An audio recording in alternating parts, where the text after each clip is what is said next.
Welcome to the Create More Value podcast, sponsored by Fortuna Advisors, the boutique shareholder value improvement advisory firm. Create More Value is a series of conversations with senior executives, board members, investors, and other experts that have overcome challenges to create exceptional value for their companies. There are many ways to drive value, so we cover a wide range of topics. I am the host, Greg Milano, founder and CEO of Fortuna Advisors, and I hope you enjoy the conversation as much as I did.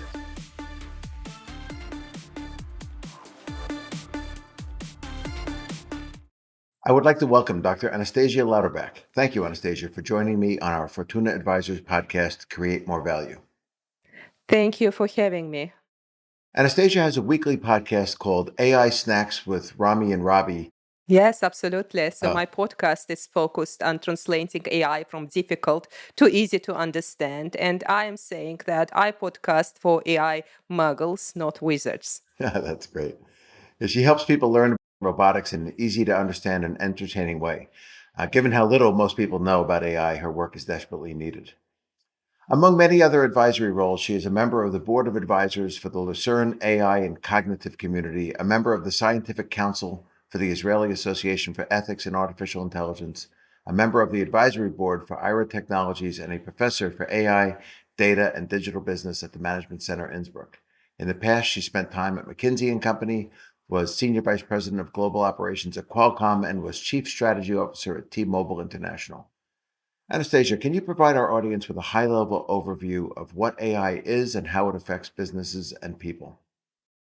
Well, AI is a family of technologies which are destined to mimic what humans can do. So humans can see.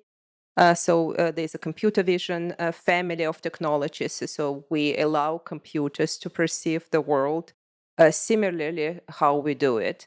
Then obviously we can process language. And in the past 3 years, there've been immense progress with language processing. And actually, in November 2022, there was a huge moment of democratization of AI with the launch of GPT-3 and ChatGPT, which is a bot based on the large language model GPT-3. The model itself was actually declared in June 2020. So for those of us who are familiar with AI and work in this space, it was not new. But for general public, of course, that was the same moment, if I compare it to other technology, as what we witnessed in, let's say, 2004, 5, 6, when Mark Andreessen revealed his Mosaic browser. And out of sudden, this internet technology became widespread, and people who weren't geeks and who were just normal people could access internet and enjoy, have experience with it. So the UX, UI, so user experience and user interface improved tremendously. And now we are in quite a similar moment with AI. I would be remiss if I didn't mention your excellent book, The Artificial Intelligence Imperative, A Practical Roadmap for Business. Can you tell us about the book?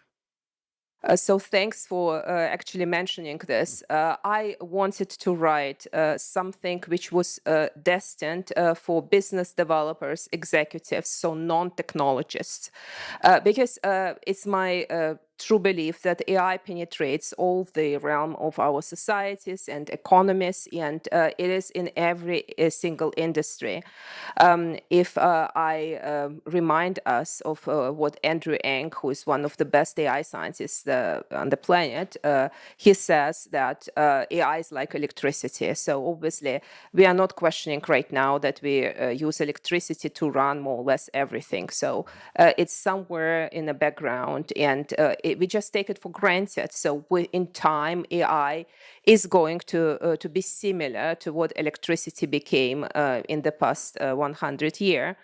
And Kevin Kelly, who is the founder of Wired, he famously said that the business of the next 10,000 startups is very easy to predict. You take X and then you add AI to it. So whether it's you are in agriculture, whether you are in education, in healthcare, you just use AI.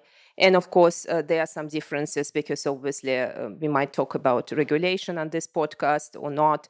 How can you democratize AI? How can you scale, giving what data you have, what technology you have, who you are partnering with, and what the legal environment around you is about. That's great. Yeah. You mentioned Kevin Kelly. I remember his book, Out of Control, that I read in the 90s, was one of my favorite books I've ever read. Um, I've been really looking forward to this. Whereas most artificial intelligence experts focus on enterprise applications, you shifted your focus to educating consumers and the next generation. So what led you to this shift? Actually, it started first with my book, which was really for executives and for business people. Mhm. And then after this pivotal moment in the history of AI, so the launch of ChatGPT, there was a huge outcry worldwide, probably, on what do we do with AI? And so are we now abolishing exams? So would people cheat, let's say, in school? So I have a 15 years old. So all those questions. And on another hand, European Union started working on this European AI Act.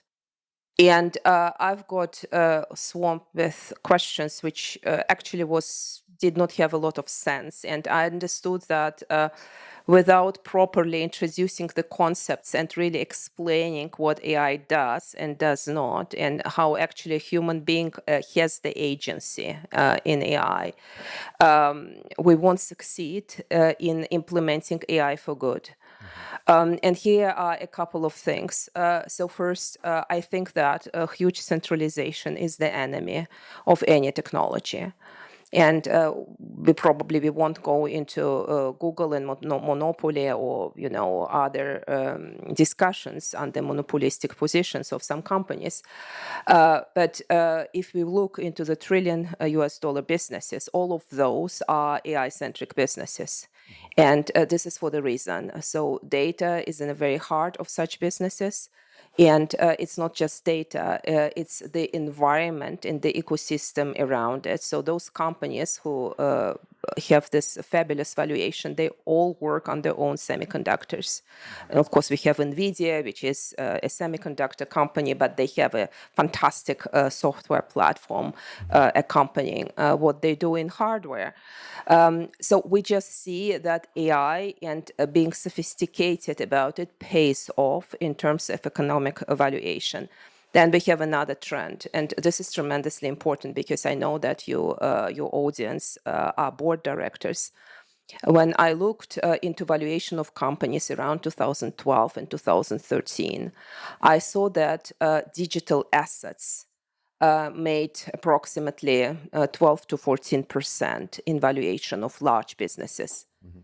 And after COVID, this number jumped to 90, so 90. Mhm. Wow. What is a digital asset? Digital assets, obviously, it's a piece of data. Yeah, it might be data token, it might be data set, whatever. Obviously, those are all the systems which kind of, embrace this data, process data, accompany data when we move it from one system to another. So the whole IT and edge devices such as phones, tablets, and sensors, right?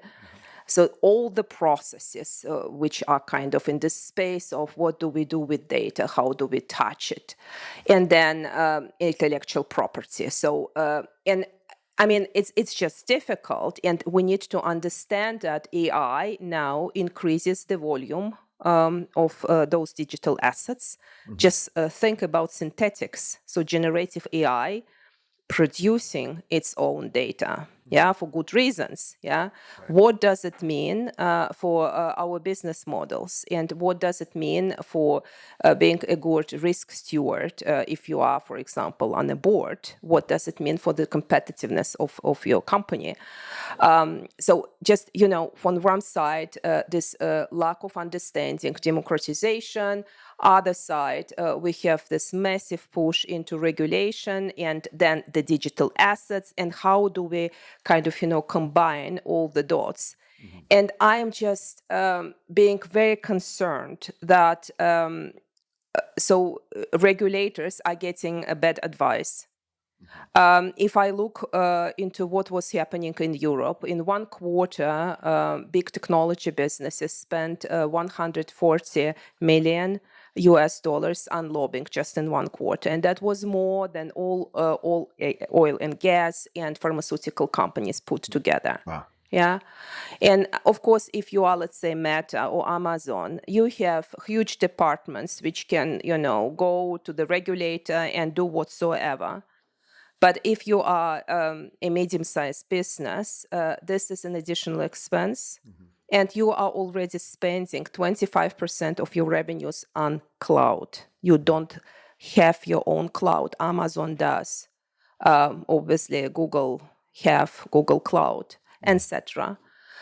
Then if you are a huge business, so obviously you are organized and you know what type of products you are updating, what you are doing.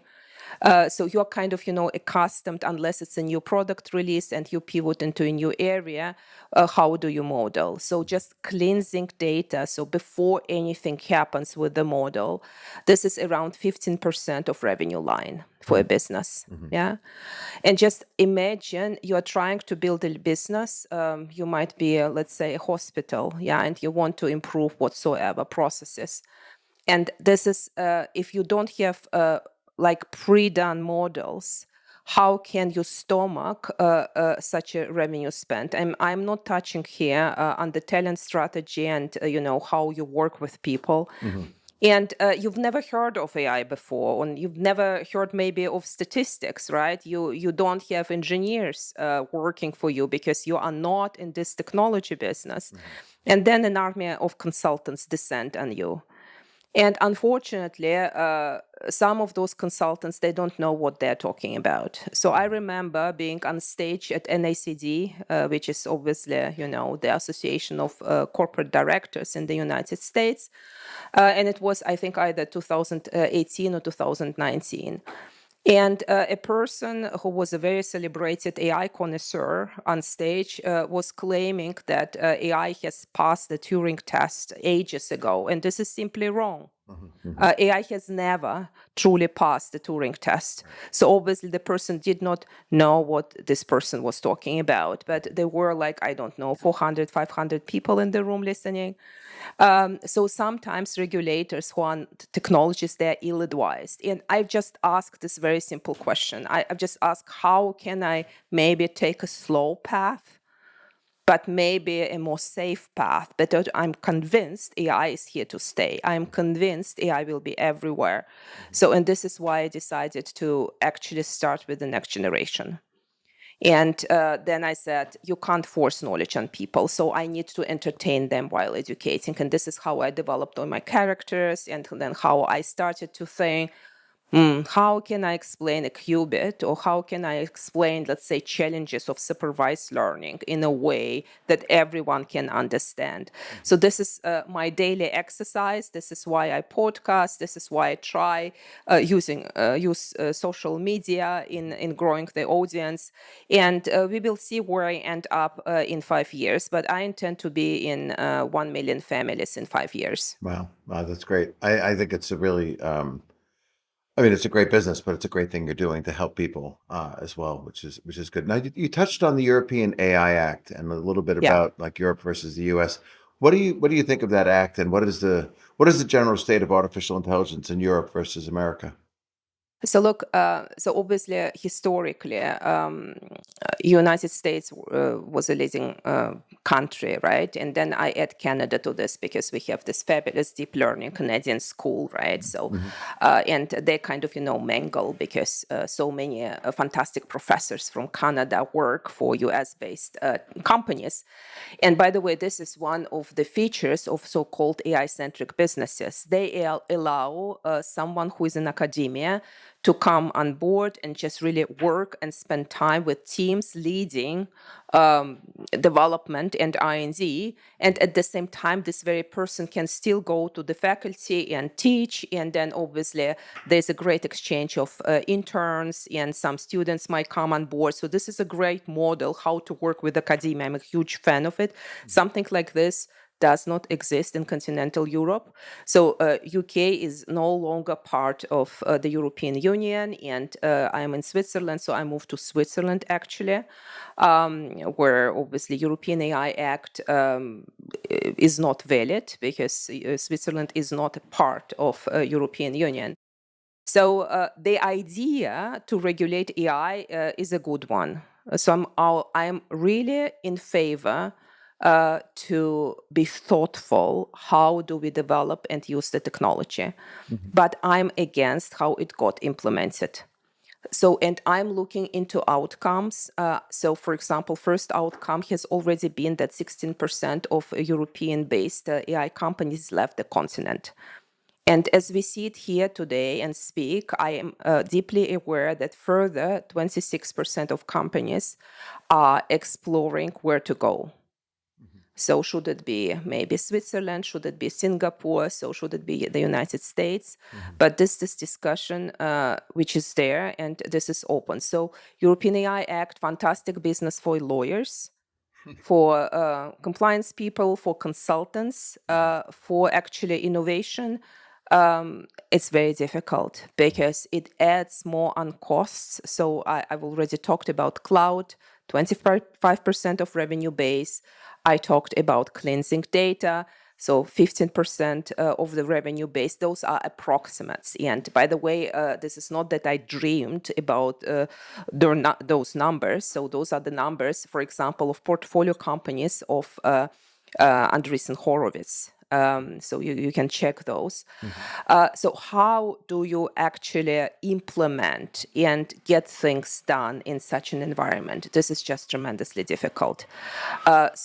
And if you establish a partnership with the regulator, so I would like really to see those regulators, those bureaucrats who really understand what they're talking about. For example, they put some, let's say, caps, right, on what a large language model should look like. We've already passed this borderline, what they defined, which means that everyone who is in the business needs already to implement a huge amount of steps to comply.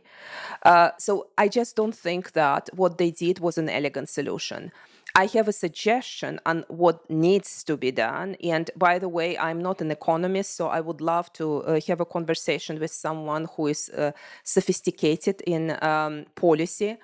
So there's a huge gap worldwide between what I call capability research, and this brings us products and services, yeah, and safety research. So the gap is huge. I think there are just 2% of studies dedicated to safety, and then the rest is obviously new capabilities, whatever. So I believe that the regulators and policymakers, they must promote investments into the safety space. And not every single study might bring results. This is a very normal thing. So we need to implement some mechanisms, whether it's with the taxation, whether whatever. But I think we need to steer attention into this direction. I guess it will never be 50-50, but I would love just to grow this number of 2% because we need it. We need to understand if we talk biases. For example, when you clean your data set, you introduce biases because this is what cleansing is, right? So you kind of, shape it the way you can touch and then work with that. But it means that you eliminate something which might scream diversity and whatever. Yeah. So we just need to be very thoughtful on what we do and steer the incentives into the direction of being more thoughtful about safety. And I run quite an interesting newsletter on LinkedIn. It has nothing to do with AI. It's about leadership. So that's Leading Through Disruption is the name. And I interviewed the dean and provost of Cornell Tech, Greg Morissette, and he actually gave me a very elegant solution on how to facilitate this ethical side of AI development. So, for example, they run competitions on the campus for AI solutions and for startups, and they insist that those companies show them how they think about the ethical side of the equation, how they make their applications safe. And it's in the process. Yeah. So I think that this is a better way to regulate than just say, so those things are forbidden, here you need to comply. And by the way, please reveal not just the end product, but the stadium of a product which has not been launched. How should it be introduced practically? So those are my concerns. And I'm aware that so many people are applauding this piece of legislation and saying how wonderful it is and how Europe has this sophistication, but they regulate something they don't have. So Europe does not really have a huge, vibrant AI industry. Mhm. One of the things that came up in our previous conversation was we discussed a little bit the relationship between AI and cybersecurity. And Yeah. obviously, both matters are very important to executives and board directors. What is the relationship between them?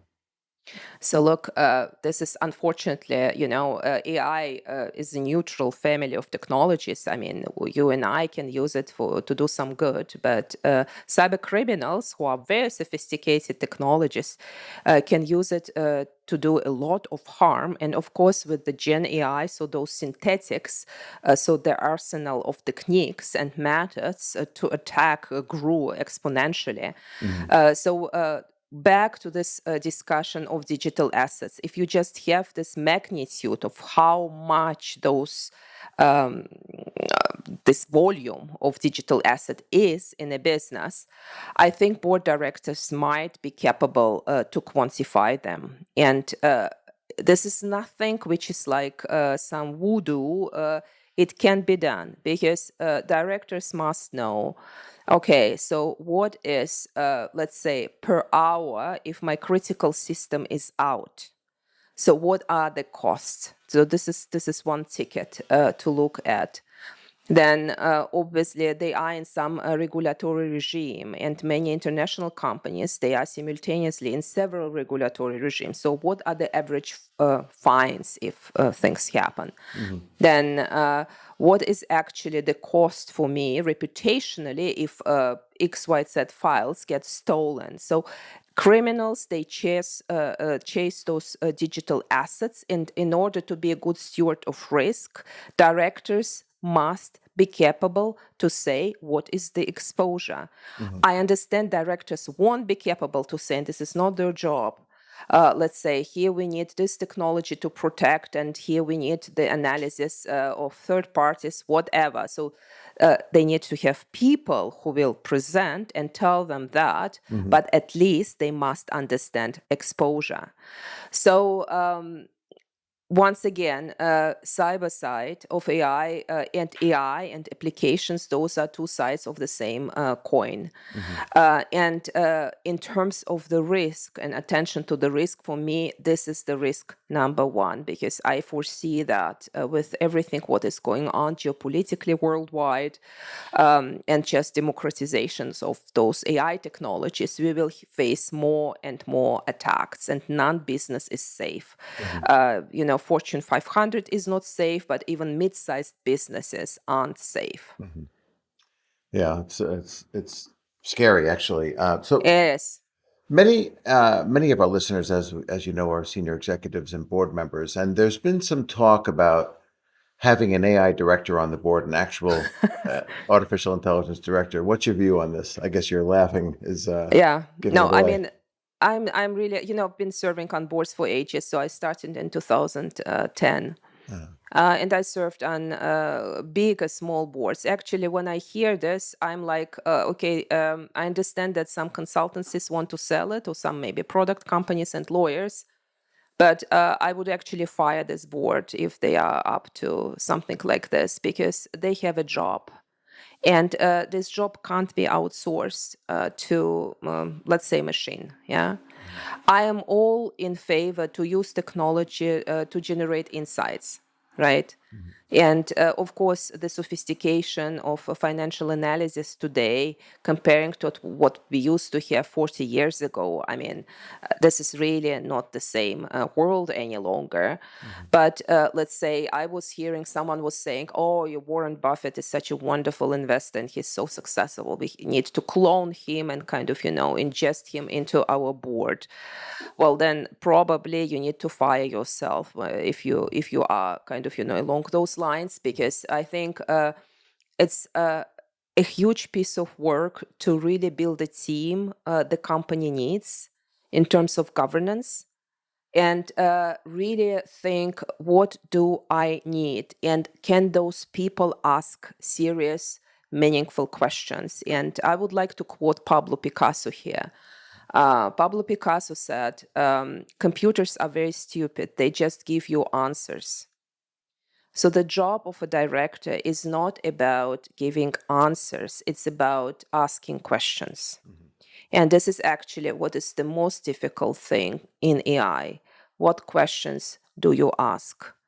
But I would encourage directors to use AI, to learn about it. Really, if you aren't using Perplexity, I wonder whether you really get all the information you need. So this is a fantastic, fabulous search engine linked to a large language model, showing you the sources which you can then download and track. So wonderful tool. Mhm. They might be specific domain tools to use for directors and to learn, but I am not in favor to add, let's say, an avatar to your board. Yeah, I agree. The analogy I'd make, excuse me, the analogy I would make is that, like when I'm watching sports, I use my AI bot constantly to ask it questions like, a player's being subbed in. I follow Liverpool, and I'll ask something like, did this player or this player give Mo Salah more assists, last season or something like that, and it just immediately, gives you the answer, and it makes it very enjoyable. I can imagine a board member having access to that kind of sort of speed of information that we never had available to us before, but to think that the AI itself would be a board member with a vote, I have to agree with you. Absolutely. It's absurd. So other than things we've already discussed, you've been a board member. Is there anything else that board members need to know about AI that in preparing to fulfill their role? I think really it's all about how you approach the whole conversation. And the first question is obviously what for and what is the strategy? And AI, for sure, will give you fantastic tools to be more competitive. Mhm. But then, how do we prioritize and what questions do we ask first? So, what is our most greatest, biggest need in a business? And then there are some tools to solve it with traditional means, and then there are some AI tools. So this is like the first, formulate the strategy and decide, prioritize on where to go first. Then the whole issue of data. You must have a data strategy before you have AI strategy. Mhm. And of course, then it's cascade. What is the data governance? How do I touch the systems? The cybersecurity aspect will play a role. Mhm. What are my synthetics? Are they strategic assets rather, or are they a huge risk, or both? So this is a very meaningful discussion. Then people strategy. So obviously, traditional businesses, they won't wake up and then they have 100 data scientists. So data scientists, not data engineers, who really manually can solve tons of problems, right? So I was on the board of Dun and Bradstreet. I think 6 people, data scientists, they completely rebuilt the data set of the whole Japanese economy after the Fukushima tsunami. Yeah. It was an unbelievable piece of work. And they knew how. They were an interdisciplinary team. They understood how to interpret certain signals, which were geospatial, radiation played a role, all kind of satellite images needed to be analyzed to respond whether a former business existed or not. So they could not send people on the ground to look, right? And they did it. So a traditional business can't have such let's say brains involved from the beginning, and then you need to build a portfolio. What kind of freelancers am I working with? Am I attractive to those people? Can I keep them for years and years, or for months and months, depending on what you're up to? Do I have a recruitment strategy for AI talent? Am I a good citizen for my local community? Do I support a local university? What can I take back from this university? Maybe they have a faculty, so data engineering or whatever. So I'm just like, review your people strategy. We might be in technology, but we are always in people business. And without people, we won't get a fantastic AI. And then really learn, how do I manage vendors? How do I distinguish between, let's say, wannabes and some claims which we'll never realize, and some people who might not promise, I don't know, the biggest and the greatest immediately, but who would exercise prudence and worth ethic to truly deliver. For example, when I talk to vendors, I'm always very skeptical when I hear, so they really are across domains, because the data piece and the domain expertise is actually tremendously difficult. And, I can give you an analogy. There were some outsourcing projects in the 90s, so outsourcing and offshoring of IT systems. Some of them were successful. I will stop at them. We have been speaking with Dr. Anastassia Lauterbach. Thank you, Anastassia, for joining us for this very important conversation. Thank you, Greg. I truly enjoyed it. And thank you for doing this very important work.